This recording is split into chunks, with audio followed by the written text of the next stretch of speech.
There's so many different types of clothes in the world.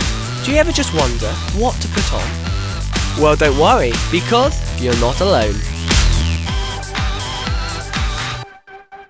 People have been umming and ahhing about what to wear for thousands of years. And here at the British Museum, there are countless examples of the different types of clothes they've put on.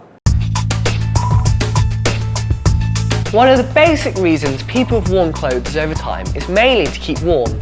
I'm off to see a curator at the British Museum, Jonathan King, who's an expert in Arctic clothing.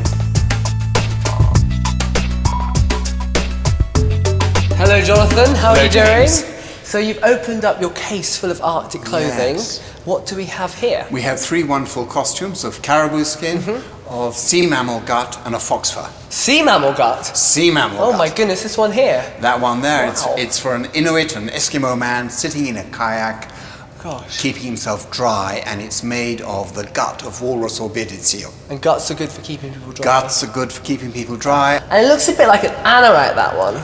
Well, anorak is an Inuit word from West Greenland. So we get the word anorak directly from people in the We Arctic. get it from the Danes who got it from West Greenland. And just tell me, which one is the warmest here? This one is the warmest because it's made of caribou fur. Each caribou hair is like an extruded piece of bubble wrap. Oh, and why have you got such a big head on this one here? It looks sort of quite interesting.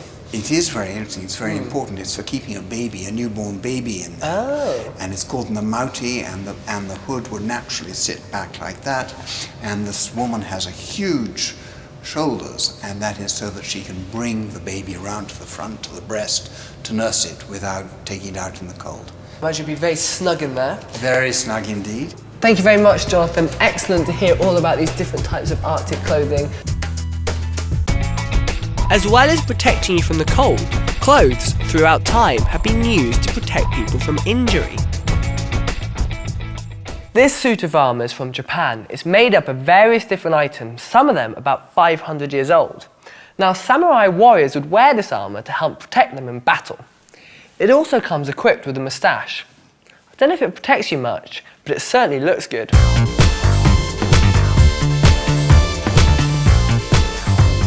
People often wear clothes to be identified with a certain group. If you go to a football game, you can usually tell what team somebody supports by looking at what they're wearing. Maybe they're wearing their team's top. Like everybody behind me, they're wearing red, and that's because they support Arsenal. And in a similar way, people in the past have worn different types of clothes to be identified with different groups or where they're from. Alright, behind me is not quite a football game, but it is a good example of 2 sides fighting it out.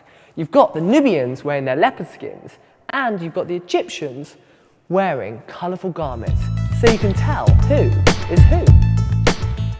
Did you know the Romans would wear togas to show people they were Roman citizens? Togas were a special type of Roman clothing, which these people are wearing.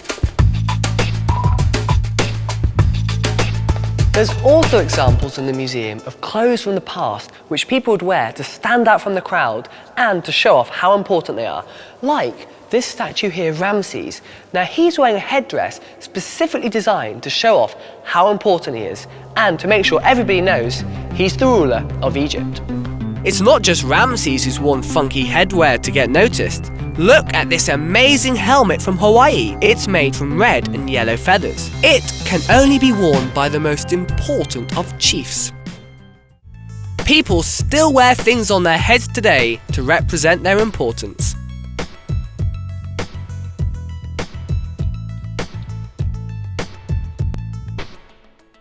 We are lucky to have items of clothing from the past because much of it hasn't survived. Often we have to rely on sources like paintings, statues, or written descriptions to know what people wore and how they wore it. Clothes, they provide us with so many different functions. They keep us warm. They allow us to stand out from the crowd. Or they allow us just to fit in. Oh no, I've got a stain on it. And the one annoying thing about clothing is you have to wash it when it gets dirty. Hey? What? What's this? It's all gone pink. Oh, it's the dreaded red hot.